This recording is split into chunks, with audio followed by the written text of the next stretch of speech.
दोस्तों, गलती करना बुरा नहीं होता, लेकिन गलती करके उसको अस्वीकार करना बुरा होता है। और उससे भी बुरा होता है उस गलती से कुछ ना सीखना। आज की कहानी गलती से ज़्यादा इस बात पर फोकस करेगी कि किसी को माफ़ कैसे किया जाता है। एक बहुत प्रख्यात और समझदार टीचर अपनी क्लास में 50 विद्यार्थियों की परीक्षा लेने में व्यस्त थे। सभी विद्यार्थी अपना अपना टेस्ट पेपर में लिखने में मग्न थे। तभी अचानक एक विद्यार्थी हड़बड़ा कर खड़ा हुआ। वह बड़ा ही परेशान लग रहा था। उसकी ऐसी हालत देख टीचर ने उससे पूछा कि क्या हुआ, क्या तुम्हें कोई परेशानी है।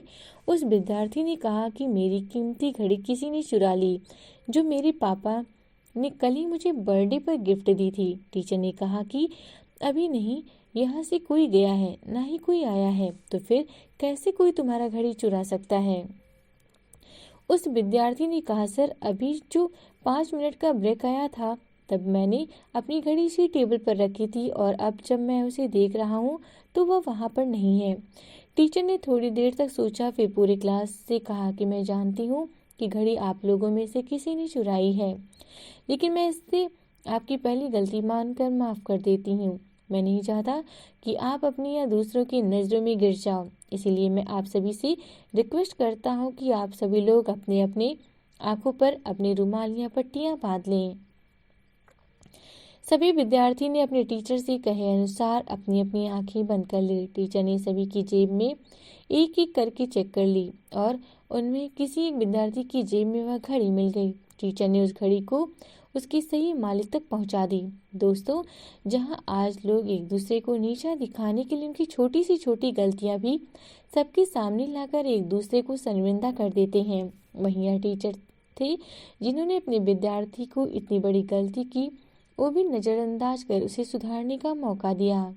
इस घटना को 10 साल बीत गए। इस क्लास के सभी विद्यार्थी का रियूनियन हुआ, जहां पर उनके टीचर को भी बुलाया गया था। इन विद्यार्थियों में जो सबसे ज्यादा सक्सेसफुल हुआ था, जिसका समाज में और देश दुनिया में एक बड़े उद्योगपति के तौर पर नाम प्रसिद्ध था, वह कोई और नहीं, वह विद्यार्थी था जिसे उस दिन घड़ी चुराई थी।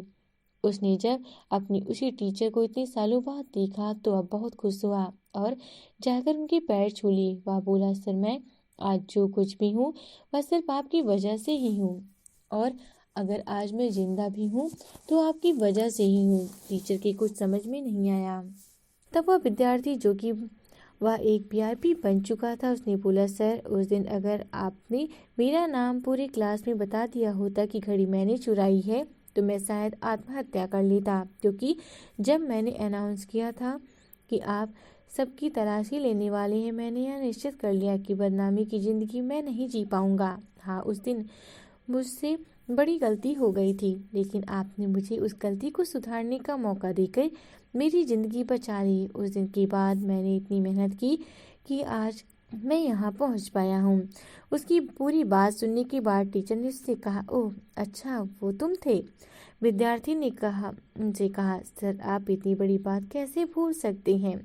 तब टीचर ने कहा, नहीं बेटा, मैं कुछ भी नहीं बोला हूँ, लेकिन तुम सब लोग यह नहीं जानते कि उस दिन सिर्फ सभी विद्यार्थियों की आंखों पर पट्टी नहीं बंधी थी, तुम्हारे इस टीचर की आंखों पर भी पट्टी बंधी थी, क्योंकि मैं अपने विद्यार्थियों को अपनी, दूसरों की और मेरी खुद की नज़रों से गिरने नहीं देना चाहता था।